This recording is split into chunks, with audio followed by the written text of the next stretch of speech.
وہ ہے میرے بھائیو عاشورہ 10 محرم کے روزے سے متعلق الحمدللہ صحیح بخاری میں کم از کم 20 احادیث موجود ہیں عاشورہ 10 محرم کے روزے کی فضیلت پہ. ان میں سے بھی جو کنزیکٹیو 8 طرق آئے ہیں انٹرنیشنل نمبر کے مطابق 2000 سے لے کر 2007 تک. اس باب کا نام ہی ہے صیام یوم عاشورہ، یعنی یوم عاشورہ کا جو روزہ ہے اس سے متعلق. اور صحیح مسلم میں، بخاری میں تو 20 احادیث ہیں، صحیح مسلم میں 40 احادیث ہیں، جن میں سے جو چیپٹر ہے صوم یوم عاشورہ کنزیکٹیو، اس میں 34 احادیث 34 ہیں انٹرنیشنل نمبر کے مطابق 2637 سے لے کر 2670 تک. یعنی آلموسٹ بخاری مسلم میں ملا کر یہ آپ کو 50 سے زیادہ حدیث ملیں گی. اور کم از کم 8 صحابہ سے یہ احادیث روایت ہیں، سیدنا عبداللہ ابن عباس سے، سیدہ عائشہ سے، سیدنا جابر بن سمرہ سے، سیدنا عبداللہ ابن مسعود سے، سیدنا عبداللہ بن عمر سے، سیدنا ابو موسیٰ اشعری سے، اور اسی طریقے سے حضرت معاویہ ابن ابی سفیان سے اور حضرت ابو قتادہ سے رضی اللہ عنہم اجمعین. تو اب یہ ساری وہ 50 احادیث تو میں کور نہیں کر سکتا، میں نے صرف پنجتن پاک کی نسبت سے 5 ہی چوز کی ہیں. پہلی حدیث بخاری اور مسلم دونوں میں ہے، صحیح بخاری میں 2006، مسلم میں 2662 اور مشکات میں بھی ہے 2040 انٹرنیشنل نمبر کے مطابق. ابن عباس کہتے ہیں رضی اللہ تعالیٰ عنہما کہ میں نے نبی صلی اللہ علیہ وآلہ وسلم کو یوم عاشورہ 10 محرم اور رمضان مبارک کے علاوہ کسی اور دن کے روزوں کا اہتمام کرتے ہوئے نہیں دیکھا. اور پھر ساتھ ہی فرمایا کہ آپ صلی اللہ علیہ وآلہ وسلم 10 محرم یوم عاشورہ کے دن کو باقی تمام دنوں پر فضیلت دیا کرتے تھے. یہ مسلم شریف کے الفاظ اور بخاری میں بھی موجود.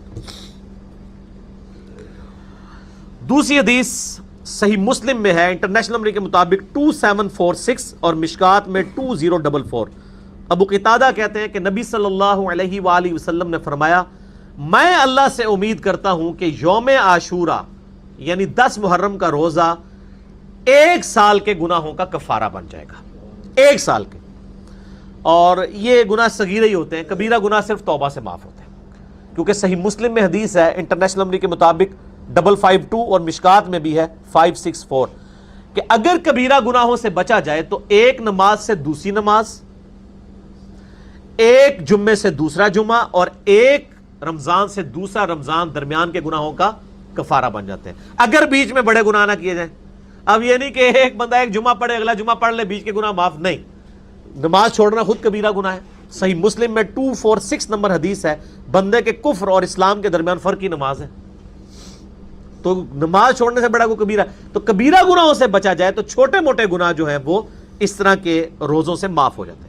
تیسری حدیث بھی بخاری اور مسلم دونوں میں ہے، بخاری میں 2002، مسلم میں 2637. اما عائشہ رضی اللہ تعالیٰ عنہ کہتی ہیں کہ قریش مکہ بھی زمانے جاہلیت میں عاشورہ کا روزہ رکھا کرتے تھے. اور میرا گمان یہ ہے کہ چونکہ ابراہیم علیہ السلام کو آتش نمرود سے نجات ملی تھی تو بنو اسماعیل کو بھی عاشورہ کے دن کی فضیلت پتہ تھی، حالانکہ مشرکین عرب بت پرست تھے، وہ بھی عاشورہ کا روزہ رکھا کرتے تھے. تو نبی صلی اللہ علیہ وآلہ وسلم بھی مکے میں عاشورہ کا روزہ رکھا کرتے تھے. رمضان شریف تو مدینے میں فرض ہوئے نا روزے، مکے میں آپ عاشورہ کا روزہ رکھا کرتے تھے. اما عائشہ کے آگے الفاظ ہیں حتیٰ کہ ہجرت مدینہ کے بعد بھی آپ صلی اللہ علیہ وآلہ وسلم ہمیں حکم دیتے تھے کہ ہم عاشورہ کا روزہ رکھیں، لیکن جب رمضان کے روزے فرض ہوئے تو آپ صلی اللہ علیہ وآلہ وسلم نے ارشاد فرمایا اب جس کی مرضی چاہے وہ عاشورہ کا روزہ رکھے، جس کی مرضی اس روزے کو چھوڑ دے. یعنی رمضان کے روزے جب فرض ہوئے تو نبی صلی اللہ علیہ وآلہ وسلم نے اس کو آبلیگیٹری نہیں رہنے دیا بلکہ اس کو آپشنل رکھ دیا کہ 10 محرم کا روزہ یہ نفلی روزہ ہے، آپ کو رکھ لے ثواب ہے، کوئی چھوڑ دے کوئی گناہ نہیں ہے، یہ فرض نہیں ہے. چوتھی حدیث بھی بخاری اور مسلم دونوں میں ہے، بخاری میں 2004، مسلم میں 2656. عبداللہ ابن عباس کہتے ہیں کہ جب نبی صلی اللہ علیہ وآلہ وسلم مدینہ شریف تشریف لائے تو آپ نے یہودیوں کو دیکھا کہ وہ عاشورہ کا روزہ رکھتے ہیں. پوچھا کیوں رکھتے ہو؟ تو انہوں نے کہا کہ اللہ تعالیٰ نے موسیٰ علیہ السلام کو نجات دی تھی فرعون سے، تو ہم اس دن کی تعظیم کرتے ہیں. مسلم شریف کے ایک طریق میں الفاظ ہیں ہم اس دن کی تعظیم کرتے ہیں، دوسرے میں الفاظ ہیں ہم اللہ کا شکر کرتے ہیں، اور تیسرے میں الفاظ ہیں کہ ہم اسے عید کے دن کے طور پر مانتے ہیں۔ تو آپ صلی اللہ علیہ وآلہ وسلم نے فرمایا ہمارا تو زیادہ حق ہے کہ ہم موسیٰ علیہ السلام کے لیے شکرانے کے طور پر روزہ رکھیں، کیونکہ ہم موسیٰ علیہ السلام سے تم سے زیادہ بڑھ کر قریب ہیں۔ ظاہر ہے کہ وہ تو ٹیمپرڈ فارم میں تورات کو لے کے چل رہے تھے، نبی علیہ السلام کی تو یہ جو دین ہے یہ اسی کی کنٹینیوشن ہے بنی اسرائیل کی، صرف شریعت میں تھوڑی بہت چینج آئی۔ تو آپ صلی اللہ علیہ وسلم نے پھر صحابہ کو حکم دیا کہ 10 محرم الحرام کا روزہ رکھو۔ 5ویں حدیث صحیح مسلم میں ہے 2666، مشکات میں 2041۔ ابن عباس رضی اللہ تعالیٰ عنہ کہتے ہیں کہ جب نبی صلی اللہ علیہ وآلہ وسلم نے ہمیں حکم دیا اس بات کا کہ ہم بھی جو ہے وہ عاشورہ کا روزہ رکھیں، تو کچھ اصحاب نے عرض کیا کہ یہ تو یہود و نصارہ کی پیروی ہو جائے گی ایک طرح کی۔ تو آپ نے فرمایا پھر تم ان کی مخالفت کرو اور تم 9 تاریخ کا روزہ رکھو، یعنی 9 محرم الحرام کا، اور اگر میں اگلے سال تک زندہ رہا تو میں بھی 9 کا روزہ ایڈ کروں گا۔ لیکن اس سے پہلے ابن عباس کے الفاظ ہے کہ نبی علیہ السلام دنیا سے چلے گئے۔ اچھا، یہ حدیث میں کافی ساری کنٹراڈکشنز آتی ہیں، تو وہ بعض لوگ کہتے ہیں وہ یہ اضطراب ہے، پہلے آپ نے اجازت دے دی اور پھر آپ نے یہود و نصارہ کی مخالفت کا اس وقت کیوں نہیں خیال آیا، بالکل اینڈ پہ کیوں آیا؟